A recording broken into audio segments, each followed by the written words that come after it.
Hola a todos, ¿qué tal? Muy buenas, bienvenidos a IG, bienvenidos otro día más a Café con un Trader. Aquí estamos tomándonos un cafetito. Hoy tenemos con nosotros a Héctor Chamizo, que es divulgador financiero, periodista, comunicador. Bueno, pues nos va a comentar él un poquito más en profundidad quién es, pero creo que va a ser una entrevista muy interesante. Así que nada, lo primero de todo, ¿qué tal, Héctor? ¿Cómo estás? Bienvenido. ¿Qué tal, Sergio? Bueno, lo primero de todo, muchísimas gracias por esta invitación. Es un placer para mí que hayáis contactado conmigo y que queráis charlar y nada, pues encantado de esta conversación que tendremos durante los próximos minutos. Magnífico, el placer es nuestro, por supuesto. Yo sabes que, bueno, normalmente en estos Café con un Trader te podría yo presentar porque sé quién eres, tengo tu biografía, te conozco, pero me gustaría más que nos digas, que te presentes tú un poquito, ¿no? Que nos comentes un poco quién eres, quién es Héctor Chamizo y desde cuándo pues tienes vinculación con los mercados financieros, un poco tu historia. Pues bueno, como has comentado antes en la presentación, soy periodista económico, llevo casi 10 años en este mundo de los mercados y la economía. Y bueno, empezó un poco, en realidad, siempre me ha gustado la economía, ¿no? Desde que ya estudiaba la universidad, siempre me ha llamado la atención. Es verdad que empecé por la rama del periodismo deportivo en su momento, pero rápido me reencontré con la economía y ahí es donde empecé, ¿no? Primero haciendo prácticas en 5 días y ya pues más adelante desde estrategias de inversión a dirigentes funds and markets y luego pues ya como por cuenta propia, ¿no? Que llevo ya prácticamente 6 años. Así que eso es un poco el recorrido que he tenido y lo que llevo, ¿no? Dedicándome al mundo de los mercados, que ya es un poco de tiempo. Ya son unos cuantos años, ¿verdad? En esto de los medios online, prensa escrita, comunicación, también social media, haces también SEO, ¿no? Y bueno, primero analizando, luego comunicando, como has comentado, ¿no? Especializado en economía y mercados. Y me gustaría preguntarte de todo esto, de todo lo que haces, ¿qué es lo que más te gusta analizar y qué es lo que más te gusta comunicar también? Bueno, además de lo que he comentado, precisamente a principios de este año lancé un canal de Twitch y YouTube en el que, bueno, tengo un programa prácticamente todos los días, menos los lunes, en los que hablo de mercados, de educación financiera, en contacto con diferentes expertos especiales de inversión con los bancos centrales. Entonces, lo que más me gusta es ligar el aspecto macro, la foto macroeconómica, tanto en mis programas como en mis artículos, como en mis redes sociales, a el comportamiento de los mercados. Porque al final los fundamentales van muy ligados de el recorrido, ¿no? Que pueden tener los mercados, tanto en la foto fija del corto plazo como centrándonos de cara al largo plazo. Entonces, a mí lo que más me gusta, me llama la atención, es explicar, desnudar datos macro. Por ejemplo, recientemente en Twitter hablaba de el último dato de inflación y cómo era por dentro y qué implicaciones puede haber de cara al futuro y de qué manera se puede comportar, también mirando esas posibilidades de incremento de precios. Y esto me gusta porque luego tiene mucha relación con los mercados. Me encanta bucear en los papers de research de la banca de inversión, de las gestoras de fondos, estar en contacto con ellos. Pues un poco esa labor didáctica, analítica también y de cara pues, a informar a la audiencia. Y eso es lo que más me gusta comunicar, ¿no? Por mi parte. Magnífico, ¿no? La verdad es que se busca, se puede encontrar muchísima información muy relevante, ¿no? En esos papers de banca de inversión, que al final tienen una legión de economistas, ¿no? Que están haciendo contenido y al final, pues, nos puede servir para tener una idea, pues aquellos que analizamos el mercado de forma más individualizada, ¿no? Una idea más general y evidentemente encontrar a alguien que pueda analizarlo y que lo pueda compartir, pues siempre es un plus, ¿no? En este caso, pues tenerte a ti que lo haces, ¿no? Y que lo compartes, pues realmente es muy interesante. Pero bueno, has comentado el dato de inflación, luego vamos a hablar de ello, si te parece, vamos a hablar un poquito de la situación general, de cómo lo ves. Pero antes de todo esto me gustaría preguntarte, porque quiero saber más de ti. Eres un apasionado del deporte, ¿no? ¿Qué deporte practicas y de dónde te viene esta pasión? Porque he visto que sí, que le das caña. Bueno, un poco me viene de familia, en realidad. Siempre en mi casa se ha hecho mucho deporte. Entonces, bueno, pues de ahí, desde que era pequeño ya me apuntaron, ¿no? Y me quisieron eh, meter, ¿no? en vena esa necesidad de hacer deporte para estar activo, para, bueno, a nivel salud, ¿no? También estar bien. Y yo en realidad he hecho de todo, ¿no? Desde pequeño he jugado desde el fútbol al baloncesto y el deporte que más me tocó fue triatlón. Yo estuve en un club de triatlón unos cuantos años. Después, cuando ya empecé a dedicarme más, ¿no? Profesionalmente al periodismo, tuve que dejarlo aparcado. De hecho, en duatlón, ya no en triatlón, sí que a nivel regional, a nivel Madrid, tuve algún premio, ¿no? De alguna carrera, de hacer podium, vamos, no de llegar a ganar, pero sí de hacer podium y de estar en la selección de Madrid en este espacio.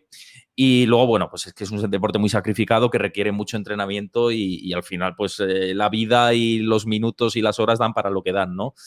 Y ahora lo que sí que hago, llevo un tiempo haciendo CrossFit. Me gusta porque al final no se requiere mucho tiempo y es un deporte muy explosivo que quemas mucho, ¿no? Y luego acabas nuevo y cuando te das una ducha de agua caliente te quedas, la verdad, súper relajado. Y, y bueno, y a nivel espectador, esto a nivel de practicar yo mismo, ¿no? Pero a nivel espectador, pues me gustan prácticamente todos los deportes, desde los más mayoritarios, como he dicho, fútbol, baloncesto, tenis, etcétera, hasta lo más minoritario, ¿no? Eh, desde ciclismo hasta snooker me ha gustado ver mucho también, que es el billar típico que se juega mucho en Reino Unido. O sea que soy bastante apasionado y de hecho en mi primera etapa como periodista tuve la ocasión de estar un año en prácticas en Eurosport, que ahí pude hacer amigos fantásticos y grandes profesionales. Y pues ahí se emiten muchos deportes minoritarios y también te enganchas, ¿no? Así que un poco creo haberte respondido así de manera gruesa, con brocha gorda todo, así que esa es ¿no? De ahí me viene un poco la afición del deporte, de familia y luego pues estas aficiones, ¿no? Me ha parecido muy interesante lo que comentabas, ¿no? La parte de triatlón y duatlón, eso bueno, que has competido a nivel pues bastante pro, ¿no? Al haber sido seleccionado por la Comunidad de Madrid y haber hecho podium. Y a mí me gustaría preguntarte, aquí intentando esto compaginarlo con los mercados desde el punto de vista de la psicología, ¿no? Porque al ser un deporte tan que requiere tanto esfuerzo y quizás, ¿no? Una parte también mental importante, ¿crees que que se podría hacer algún símil, ¿no? Al inversor? Porque muchas veces, ¿no? Gran parte de las operativas que uno hace y que pues cuando no le va muy bien, la parte psicológica surge mucho efecto, ¿no? Incluso más que la propia estrategia.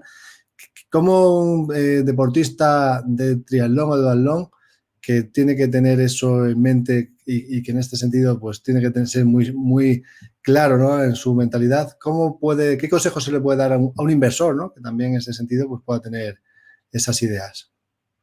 Pues mira, Sergio, yo te diría que esto pasa como con todo, ¿no? Como cuando tienes un proyecto personal o un proyecto de emprendimiento como tengo ahora y muy ligado, ¿no? Al tema del deporte, que es decir, que los días malos o la foto de la hora no tienen que enturbiar lo que tienes ideado de cara a largo plazo. Y si tú, por ejemplo, tienes un plan trazado a largo plazo de quiero obtener este rendimiento de cara a esta competición, por ejemplo, eso haciendo la comparativa con el deporte, si tienes algunos días de bajo rendimiento, no tienen por qué afectar de cara al rendimiento de largo plazo. Es un suma, sigue de poco a poco, ¿no? Entonces, precisamente de los malos días, a mí yo te digo a nivel personal, era cuando extraía más aprendizajes, ¿no? Decir, bueno, ha habido un mal día, pero al día siguiente me levantaba y decía, pues hay que intentar esto mejorarlo, ¿no? Cuando había una competición que no se daba muy bien, yo que siempre soy muy exigente conmigo mismo,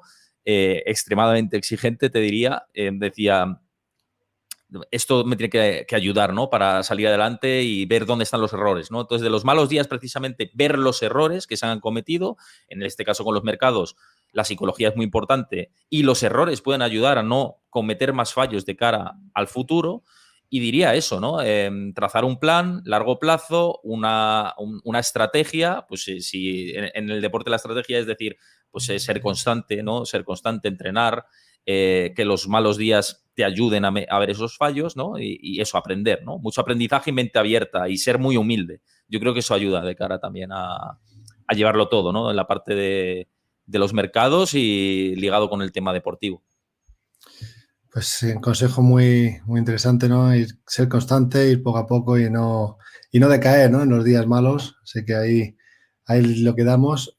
Más cosas que me gustaría preguntarte, Héctor. De cara a ver tus canales, ¿no? Normalmente haces mucho hincapié en la educación financiera.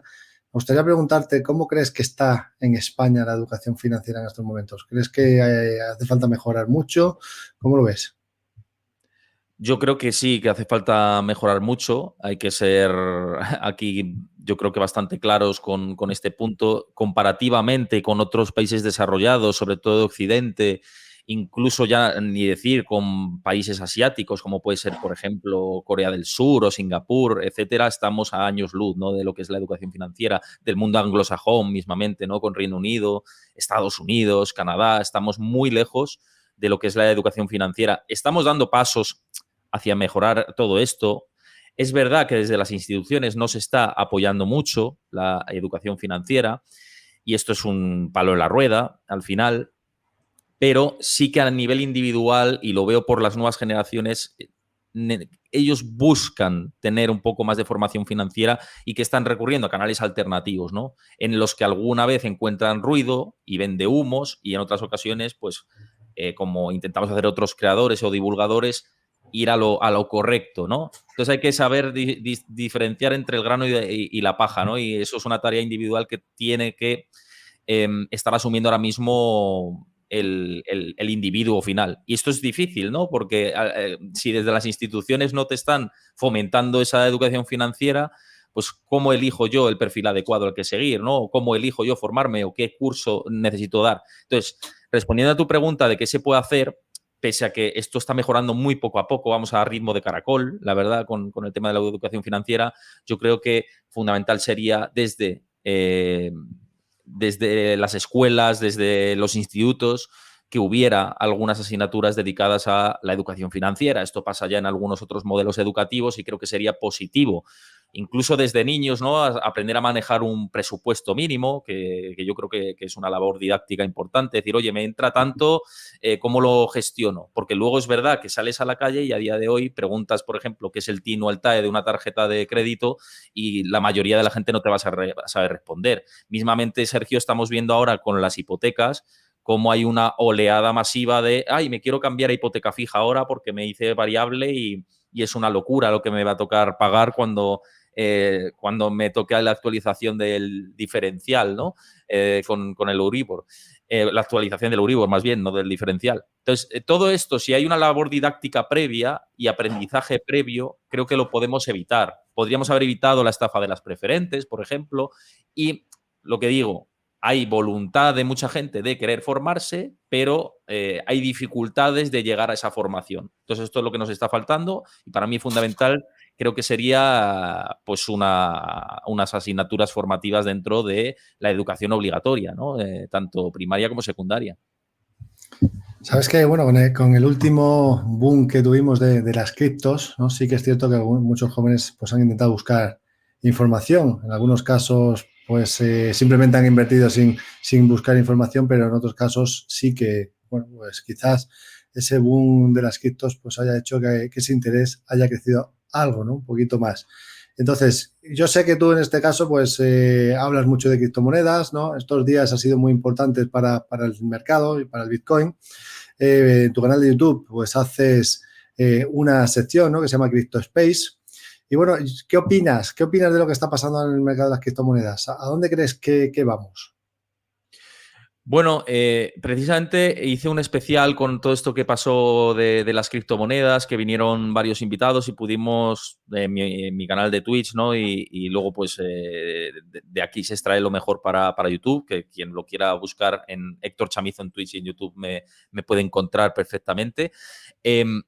Y al final la conclusión que saco es que el mercado de las criptomonedas, lo llevo diciendo muchísimo tiempo, es al final como funciona como un espacio de startups, ¿no? O muy comparativamente a lo que sucedió con la burbuja de las .com en el año 2000. Me parece que es un mercado que ha tenido muchísimos excesos, en muchas clases de activos pues se ha inflado y ha habido mucha burbuja y esto tiene que haber una limpia desde mi punto de vista. El otro día decía en mi cuenta de Twitter que el mercado de las criptomonedas es como lo que le está pasando ahora es como si estuvieran pasando una aspiradora en una casa recién reformada, ¿no? Que todavía falta, ¿no? Por aspirar bastante y quitar mucho ruido de mercado y ajustar todo esto. Entonces lo veo muy complicado. Creo que todavía queda por corregir mucho. Pienso que los jugadores que hay ahora dentro del mercado de las criptomonedas, muchos no van a resistir y van a desaparecer y que no tiene por qué salir triunfadoras las cripto que ahora tienen más capitalización bursátil. Si nos fijamos en lo que decía, en la comparativa con las .com, pues Yahoo, por ejemplo, no es ahora una de las grandes megacaps de la tecnología. Pues quizá, quitando Bitcoin y Ethereum, el resto de criptomonedas de más capitalización a lo mejor no estén de cara a la próxima década como las ganadoras, ¿no? Entonces yo creo eso, ¿no? Que aparecerán nuevos jugadores, que aparecerán nuevas criptomonedas, que habrá una limpia y porque hay miles y miles de criptomonedas que tienen proyectos que no tienen ningún sentido, ¿no? Y que están sobreinfladas, incluso meme coins, ¿no? Como pueden ser Shiba Inu o Dogecoin, que dependen de lo que diga una persona en una red social y no tienen mucho sentido, como digo, que sigan permaneciendo ahí. Entonces, tiene que haber limpia. Si hay limpia, obviamente Bitcoin, y si ya tiramos por fundamentales y técnico, creo que le queda bastante recorrido a la baja todavía, que incluso se puede ir por debajo de los $10.000, en mi opinión personal. Y esto arrastra, ¿no? al resto del mercado y al sentimiento, y además porque la macro general tampoco acompaña, ¿no? De cara a 2023, si esperábamos una eventual recesión en Estados Unidos y también en Europa y a nivel global. Y un poco así lo veo, ¿no? Con dificultades, y que habrá una limpia que entonces, cuando se produzca del todo, sí quizá pudiera haber oportunidades, ¿no? Pero de momento creo que nos queda camino. Has hablado de una cosa que me parece muy interesante, que es el tema de las meme coin, ¿no? De que hay algunos famosos, ¿no? Que ponen comentarios en redes sociales y las han hecho que disparar en algunos momentos puntuales. Y me viene a la cabeza el hecho de que Elon Musk haya comprado Twitter y qué efecto esto podría tener sobre ese tipo de criptomonedas. No sé, ¿qué opinión tienes al respecto de la compra de Twitter de Elon Musk y de cómo esto podría seguir siendo un factor a tener en cuenta de cara a las criptomonedas que son meme, ¿no? Y que se mueven por impulsos? Pues la compra de Twitter, si nos fijamos en la foto de corto plazo, parece muy cara, ¿no? 44.000 millones por una empresa que da pérdidas de manera constante y que de hecho está en vías de reajuste con el despido masivo de empleados. Ahora quiere monetizarlo vía pagar $8 por la verificación, ¿no? Y a los que nos ha costado verificarnos en Twitter a base de publicar artículos, etcétera, ahora ya como que eso queda en un segundo plano y ya no tiene ningún valor, ¿no? Esa verificación. Pero al margen de todo esto, yo creo que las meme coins que van vinculadas a él me siguen pareciendo humo totalmente, ¿no? No hay nada de fondo. No tiene sentido que algunas shitcoins, ¿no? O meme coins tengan capitalización bursátil de manera conjunta más que una empresa capitalizada que tiene miles de oficinas, ¿no? Y esto es un sinsentido desde el punto de vista fundamental. Creo que se tiene que reajustar, aunque vaya muy ligado a que Elon Musk compre Twitter y demás.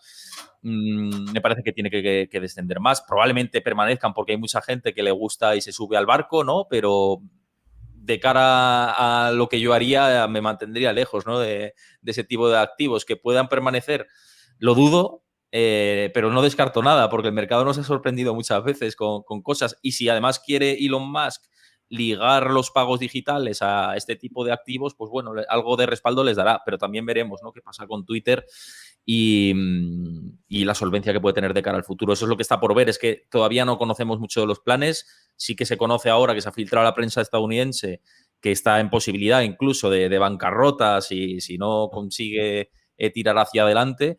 Y que los planes de Elon Musk no funcionen, pero bueno, habrá que seguir viendo información, y ahora quizá hacer un pronóstico sería demasiado aventurado y yo no creo ni que vaya a ser bancarrota ni lo contrario, ¿no? Sino ir viendo las decisiones que va tomando Elon Musk y si consigue monetizar la plataforma. Magnífico. Sí, bueno, era simplemente por hacer esa aproximación, ¿no? a las meme coin que has comentado, como es lógico, ¿no? Que estarían lejos, Yo creo que es lo más sensato, estar lejos de esas criptomonedas, por mucho que puedan tener movimientos burbujeros, ¿no? De fuertes movimientos, fuertes subidas en algún momento dado, pero como bien dices, no hay nada por detrás y por lo tanto, pues mejor buscar otras. Y me gustaría hablar contigo del mercado. Has comentado antes que se me ha quedado en la retina, ¿no? Que has dicho que habías puesto un tuit hablando sobre la inflación, entrando en las tripas, ¿no? de ese dato de inflación. Y bueno, pues me gustaría que me comentaras un poco qué es lo que has podido comentar en ese tweet, qué has visto y qué es lo que qué es lo que esperas, ¿no? Del mercado a partir de ahora. Pues esencialmente me parece que hay un exceso de euforia en el mercado después del dato de inflación. Creo que los inversores están descontando que el pico ya se ha alcanzado, cosa que evidentemente se ha conseguido ya, pero no se está tomando la digestión de lo que puede venir en 2023 y de ese efecto subida de tipos, que es la más acelerada, ¿no? 400 puntos básicos de subida de tipos en 8 meses. Es una barbaridad esto desde el punto de vista económico, aunque veníamos desde unos tipos cero, ¿no? Además, esto, si nos fijamos en términos históricos, siempre tiene efectos en la economía, tarde o temprano. De hecho, en el mercado hipotecario ya estamos viendo que tiene efectos en Estados Unidos y que las hipotecas a 30 años que han conseguido una tasa de superior al 7%, pues está provocando que la demanda de hipotecas se desacelere de manera significativa en los últimos meses. Esto, tarde o temprano, creo que va a terminar pesando sobre el mercado. Y además, se está descontando que la inflación está cayendo, pero, por ejemplo, Bespoke Investments, dentro de sus modelos, que me encanta seguirlos, estima que, por ejemplo, al ritmo que estamos incrementando los precios en Estados Unidos, que es de en torno al 0,3-0,4%, llegaríamos a una tasa de inflación interanual del 5% el mes de mayo, abril, mayo. O sea, que todavía queda para inflación elevada. Y luego, además, se prevé que a ese ritmo de subida de precios se haga suelo muy por encima del 3%, en el 3,7 o 3,5% aproximadamente, dentro de esos modelos de cómo está evolucionando la inflación. Esto lo podría parar un proceso deflacionario, pero claro, un proceso deflacionario también vendría de la mano de una crisis económica. Generalmente suele ser así, ¿no? Por tanto, creo que se ha cocinado en el mercado una euforia de lo peor ha pasado a la inflación, pero no se está teniendo en cuenta el cuidado de lo que puede venir el año que viene. Ojo, si viene lo peor, ¿no? Si viene una recesión, aunque sea técnica o algo más severa. Me parece que esto no está en precio todavía. Entonces, por eso, y volviendo a la pregunta de lo que dices que espero de los mercados, y con toda esta reflexión de que la inflación es verdad que ha hecho pico, tanto la subyacente como la general en Estados Unidos, pero que no va a bajar de una manera muy acelerada de cara a los próximos meses, sino que tendremos niveles del 5-6% en torno al mes de marzo, abril, sobre ese modelo. Y con el tema de la recesión que está metido en el cajón y a ver si sale o no, no soy del todo optimista todavía con los mercados. Es verdad que el rebote ayer es muy importante y que si tira hacia los 4.100 puntos el SP500, insisto, desde mi humilde opinión, ¿no? Y rebota por encima, ahí yo creo que cambia un poco el sesgo del mercado y que quizá pueda lateralizar un tiempo o vamos a ver, ¿no? A mí me cuesta ver que la tendencia alcista vuelva y irnos a máximos, ¿no? Por este puzzle fundamental tan complicado que tenemos. Pero mi escenario más base que yo veo, ¿no?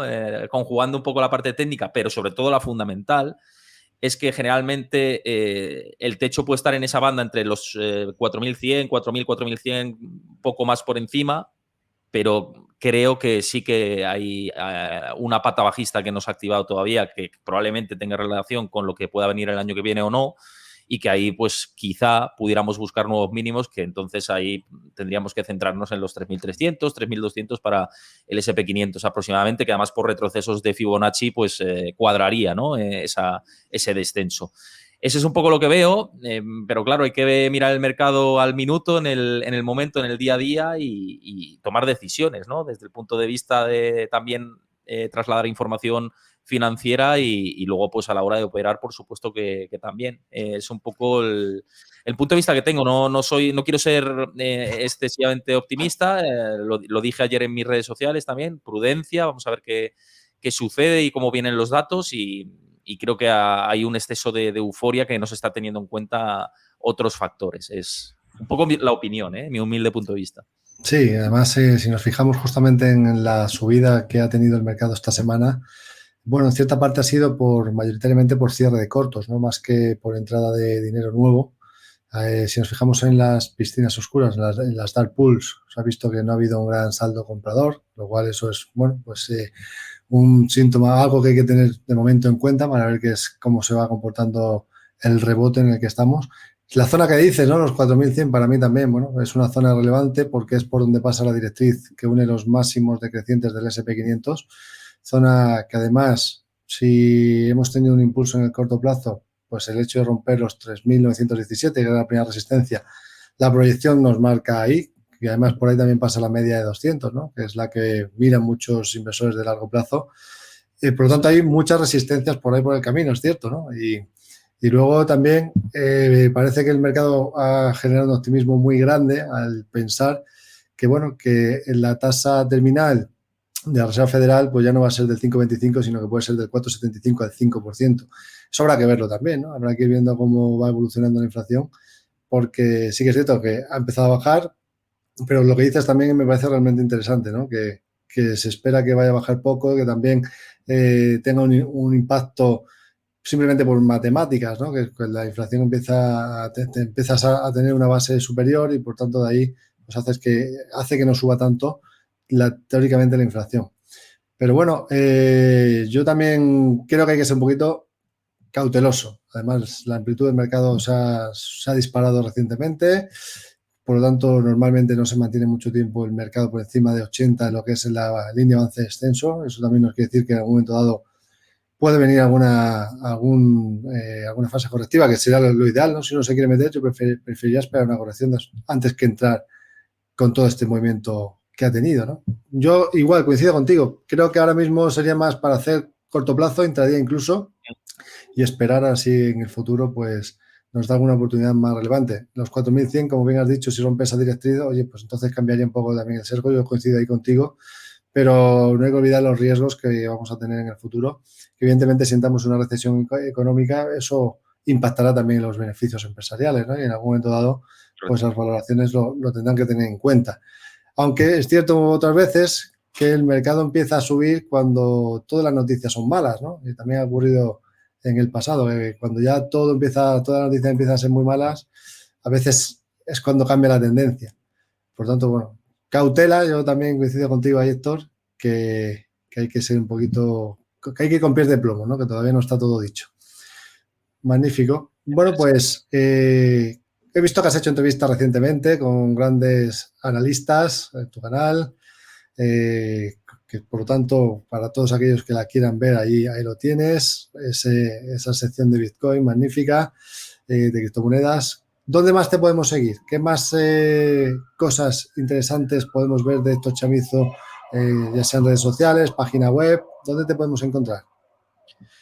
Pues bueno, en redes sociales, simplemente buscándome en Héctor Chamizo, tanto en Twitter como en Instagram, como incluso en TikTok, por supuesto en Twitch, que es, digamos, mi gran escaparate donde hago todos los directos, Héctor Chamizo, mi canal de Twitch. Echadle un ojo porque seguro que os va a gustar. Por supuesto, también ligado al canal de Twitch está YouTube, ¿no? Que lo hemos comentado ahora, también por Héctor Chamizo. Y también tengo un canal de Discord que se llama Ring the Bell, como tocar la campana, en el que, bueno, vamos haciendo ahí una comunidad cada vez más grande, compartimos noticias de actualidad, gráficos, análisis y, bueno, pues estamos haciendo cada vez una comunidad más grande y ahí me podéis encontrar. Y luego, por supuesto, todos los artículos que escribo, ¿no? En prensa, en La Información, en Forbes. Ahora, de hecho, he tenido el honor de coordinar el especial de inversión de Forbes que se ha publicado durante este mes de noviembre. Es un especial de más de 100 páginas y bueno, pues os invito a que lo veáis, ¿no? Así que, bueno, pues en diferentes canales, ¿no? Me podéis encontrar y encantado, ¿no? De si le dais al botón de seguir. Magnífico. Bueno, pues es la última pregunta que te hago, Héctor. ¿Algún consejo, alguna cosa que quieras dejar de cara pues al trading a la operativa o al mercado? O ¿algún punto final de resumen que quieras comentarnos y ya con esto terminamos? Simplemente un apunte con respecto a lo que hemos dicho, que lo hemos o lo veo un poco con cautela, que tú también te sumas a ese análisis. Pero claro, este es el ruido del corto plazo y esta es la foto que tenemos ahora. Si queremos pensar en una estrategia de cara a un largo plazo, las valoraciones que tenemos ahora y tal y como está el mercado, es cierto que brinda oportunidades si miramos bien. Con lo cual, que tampoco los nubarrones no nos dejen ver las oportunidades que hay y pensar en ir moviendo la liquidez que tenemos, porque la inflación es muy alta y hay que combatirla. Y qué mejor manera de combatirla que invirtiendo. Entonces, poco a poco y también con aportaciones periódicas, etcétera, esto lo dicen todos los asesores financieros, poder ir sorteando esto con ese foco del largo plazo. Magnífico. Bueno, pues aquí lo dejamos entonces. Muchísimas gracias, Héctor. La próxima café nos lo tomamos en persona. Espero que sea pronto. Y nada, un placer como siempre poder hablar contigo y en este caso pues que hayas podido participar en este café aquí en IG. Muchas gracias. Hasta pronto. Pues muchas gracias a vosotros y encantado de estar aquí cuando queráis.